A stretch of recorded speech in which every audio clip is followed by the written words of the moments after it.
My name is Kishore Chandiramani, and I welcome you all to this fifth in a series of 6 sessions on stress management. The topic for today's discussion is understanding stress and its management using the knowledge from psychoanalysis and philosophy. Within philosophy, I have placed greater emphasis on existentialism and stoicism.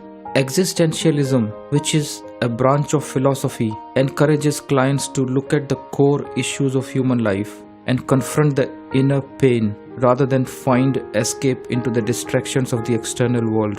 Existentialism looks at the core issues such as meaning in relationships, being alone, separation, loss, death, free will, sense of responsibility, purpose and meaning in life, and sense of what is right and wrong.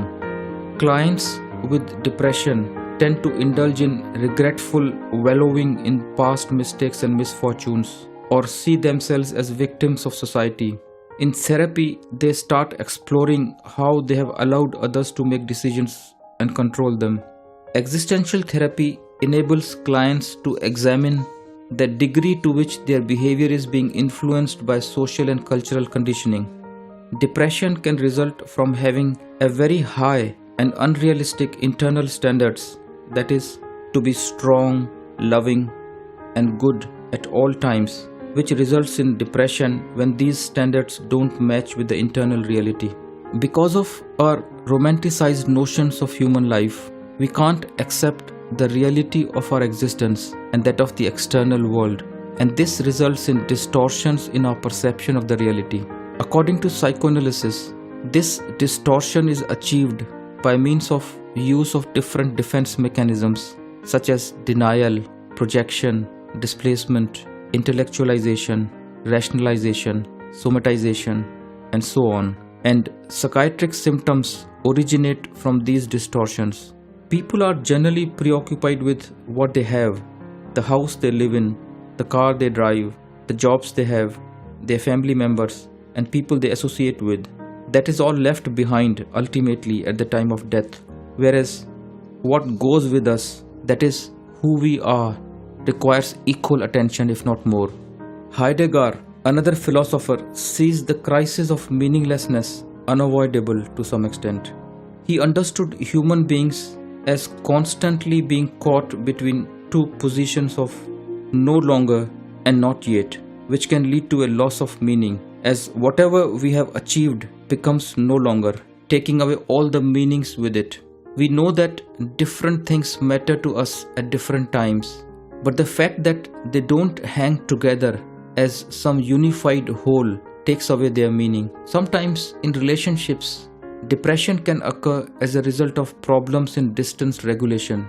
The distance between two individuals should be optimal, like the strings of a guitar. Being too close or too far apart will not produce good music.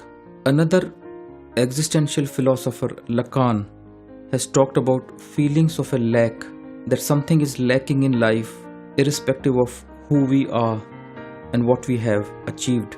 According to him, all desires arise not from perception of the external world, but from an inner feeling of lack. This lack is not about lack of this or that, but about lack of being where the being exists. The being here refers to our own consciousness or true inner self. When it gets decentered, that is, a shift occurs in its focus from inside to the outside, it creates a feeling of a lack. Stoicism teaches the development of fortitude as a means of overcoming destructive emotions, and that a stoic of virtue would amend his will to suit the world and remain, in the words of Epictetus, sick and yet happy, in peril and yet happy, dying and yet happy, in exile and happy, in disgrace and happy. According to Stoicism, we are disturbed not by things, but by the views we take of them. And if one is unhappy, he is unhappy by reasons of himself alone.